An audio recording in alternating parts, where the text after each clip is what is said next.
हमने अभी जेनीवा में यूएन के ह्यूमन राइट्स हाई कमिश्नर को पिटीशन दी है इमरान खान और बाकी सियासी कारकुनों की रहाई के लिए। हमारी कैंपेन इंटरनेशनल चली गई है और हम पूरी दुनिया में अभी आवाज उठाएंगे। कि शर्म आनी चाहिए आपको। खान के नाम पे आपने वोट दिया, आज खान के नाम पर आप बदजुबानी करते हैं, बुशरा बीबी के ऊपर इल्जाम लगाते हैं, अलीमा खानम साहिबा पे इल्जाम लगाते हैं। तो नहीं किया है ना। आपने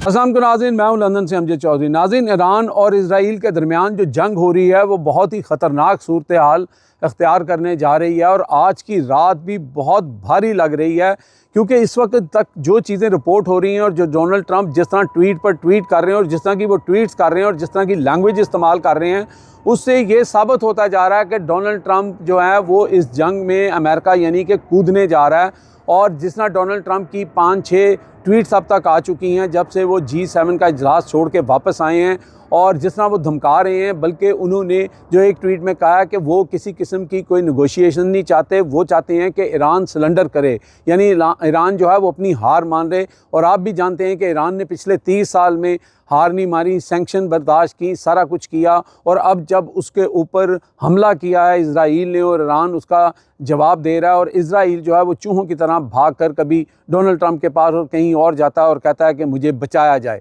अब यहाँ पे सूरत हाल ये है कि डोनाल्ड ट्रंप की बहुत सारी ट्वीट्स आई हैं, जिसमें एक ट्वीट्स में उन्होंने कहा कि हमारा इस वक्त जो है वो तेहरान के जो जितनी भी फ़ज़ा है उसके ऊपर कब्ज़ा है, और ईरान इस वक्त जो है वो हमारे जहाज़ों का मुकाबला नहीं कर सके, यानी कि हमारे जहाज़ से मुराद उनकी ये है कि वो इसके अंदर कूदने जा रहे हैं। और उन्होंने कहा कि तेहरान के लोगों को, उन्होंने जिस तरह कल कहा था कि तेहरान खाली कर दें, आपने देखा तेहरान के बहुत सारे लोग जो हैं वो कल सुबह से तेहरान छोड़ रहे हैं, वहाँ पे ट्रैफिक जाम भी है।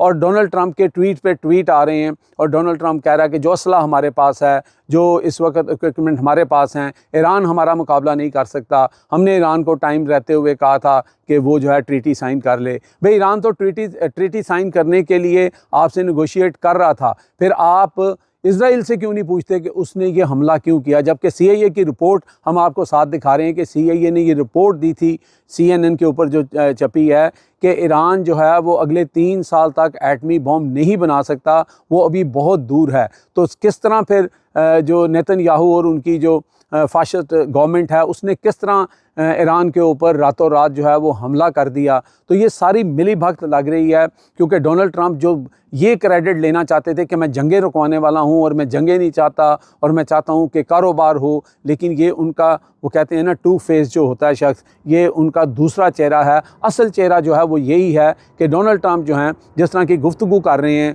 और जिस तरह तड़ियाँ लगा रहे हैं, लग ये रहा है कि बहुत बड़ा कुछ होने वाला है। B-52 जो बॉम्बर उनका त्यारा है उसके बारे में भी बताया जा रहा है कि वो उन्होंने इस तरफ रवाना कर दिया है, और उसमें जो बॉम्ब इस्तेमाल होते हैं वो बहुत बड़े बॉम्ब होते हैं, और वो शायद उनके न्यूक्लियर साइट जो है उसको डैमेज करने या उसको तबाह करने की कोशिश की जाएगी। अब जब मैं आपसे बात कर रहा हूँ तो किसी भी लम्हे, आज या फिर कल सुबह या दोपहर तक जो भी है, कोई ना कोई इस तरह की ख़बर आपको आ सकती है।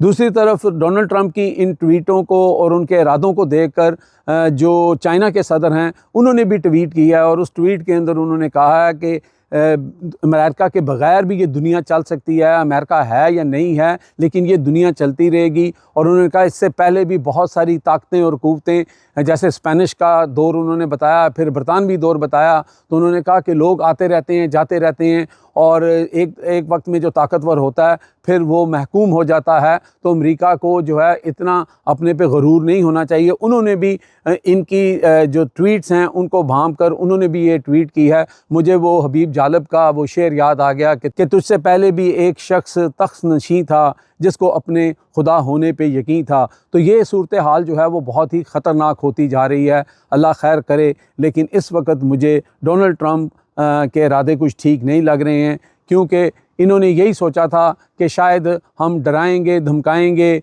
वहाँ पे बम फेंकेंगे और ईरान जो है वो चुप करके बैठ जाएगा। लेकिन ईरान ने इनको मुंह तोड़ जवाब दिया, और ईरान ने इनके शहर जो हैं वो गज़ा की पट्टी जैसे बना दिए। तो अब इनसे ये हार जो है वो बर्दाश्त नहीं हो रही, और ये कह रहे हैं कि अनकंडीशनल जो है वो सरेंडर करे, यानी हम कोई बात नहीं करना चाहते, कोई बातचीत नहीं होगी। लेकिन इस सूरत के अंदर चाइना और जो रूस है उसकी एंट्री भी हो सकती है, और एक बड़ी वर्ल्ड वॉर जो है वो भी शुरू हो सकती है। जहाँ तक पाकिस्तान का मसला है तो पाकिस्तान के इस वक्त जो आर्मी चीफ़ हैं, फील्ड मार्शल, वो अमेरिका के अंदर हैं। और एक और ख़बर हमें ये पता लग रही है कि मरियम नवाज़ शरीफ जो हैं उन्होंने अपना अमेरिका जाने का जो इरादा था वो ऑलमोस्ट उन्होंने कैंसिल कर दिया है। ये मुबैना तौर पर हमें पता लग रहा है, क्योंकि हमें ये भी ख़बर मिली है कि मियां मोहम्मद नवाज़ शरीफ अलल सुबह जो है वो पाकिस्तान जा रहे हैं। यानी इस वक्त यहाँ पे रात के 11 बजे हैं, तो तकरीबन 4 बजे वो अपने घर से निकल जाएंगे। ये मेरे पास मुसद्दका इतला है।